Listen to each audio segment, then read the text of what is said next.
എന്താ പോയി? എന്താ പോയി? ഒന്നും പോയിട്ടില്ല. കണ്ടോ കണ്ടോ കണ്ടോ ചെള്ളിപ്പൊടി. നമ്മുടെ ഇതിനെ പറയാ ചെള്ളിപ്പൊടി എന്നാണ് കേട്ടോ പറയാ. ചെള്ളിപ്പൊടി എന്താണോ അതാ കണ്ടോ, ചെമ്മീനില്ലേ, ചെമ്മീൻ കണ്ടോ. ഇതിലും കുറച്ചും കൂടി ചെറുതാണ്. ഇവിടെ നമ്മൾ കൊടുങ്ങല്ലൂർ പോയിട്ട് വരുമ്പോൾ കൊണ്ടുവരിക. ഇത് നമുക്ക് കൊടുങ്ങല്ലൂരിൽ നിന്ന് ഒരു ഇക്ക കൊണ്ടുവന്ന് തന്നതാണ് കേട്ടോ. അപ്പോഴേ ഇതാ കണ്ടോ, തേങ്ങ ചിരവിയിട്ട് ഞാൻ ചതച്ച് വെച്ചതാണ് കേട്ടോ. ചിരവിയിട്ടല്ല, ഇങ്ങനെ നുറുക്കിയിട്ട്. അപ്പോൾ ഈ ചെമ്മീനില്ലേ, ചെമ്മീനും മാങ്ങയൊക്കെ കറി വെച്ച അടിപൊളിയല്ലേ. അപ്പോൾ ഈ ചെമ്മീൻ ഇട്ടിട്ട് നമുക്ക് ഒരു ചമ്മന്തിപ്പൊടി ഉണ്ടാക്കി വെക്കാൻ വിചാരിച്ചു കേട്ടോ.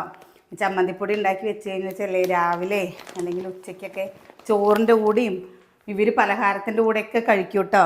നിങ്ങളുടെ നാട്ടിൽ ഇതിനെന്താണ് പറയുക, പേരെന്താണ് പറയുക എന്നുള്ളത്? ചെമ്മീൻ തന്നെ ആയിരിക്കും. അപ്പം നമ്മൾ എന്തിനാ ചെള്ളിപ്പൊടി പറയുന്നത്? അത് പൊടിയാവുന്നത് ചെമ്മീനല്ലേ, ചെമ്മീൻ്റെ വലിപ്പമുണ്ടല്ലോ. അപ്പോൾ ഇതിനെ എന്താണ് പറയാന്ന് പറയണേ? ചെള്ളിപ്പൊടി എന്ന് നമ്മുടെ ഈ ഭാഗത്ത് ചെള്ളിപ്പൊടി എന്ന് പറയും, ചെമ്മീൻ എന്ന് പറയും. ഇതും അല്ലാതെ വേറെ എന്തെങ്കിലും പേരുണ്ടോ അല്ലേ?